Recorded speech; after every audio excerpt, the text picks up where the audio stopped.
'di ba? Sa umpisa pa lang love kasi. Parang sa first chapter pinag-usap niya na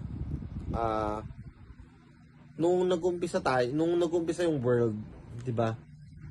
In the beginning there was only darkness, 'di ba? Parang walang kahit ano.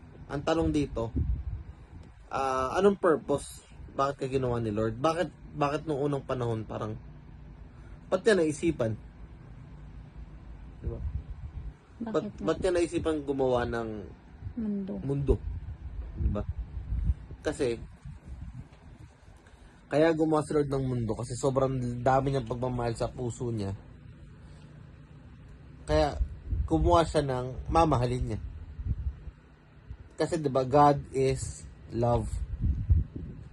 Parang kapag naniniwala ka parang if sa 1 John 4:16, and we have known and believed that love that God has to us. God is love, and he that dwells in love dwells in God, and God in him.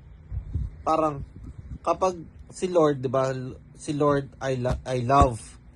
Kapag may love ka sa puso mo, pag naniniwala kay Lord, ibig sabihin may love ka sa puso mo. Tapos pag may love ka sa puso mo, andun si Lord. 'Di ba? Parang isang paikot-ikot lang ng tukod sa pagmamahal. Yun yung kwento. Kaya kung may mga nagtatanong kung ano yung purpose mo, ba't ka ginawa ni Lord? Para mahalin niya. Yun yung pinaka-purpose natin lahat. Kaya tayo namubuhay para mahalin niya. Yun. Yun.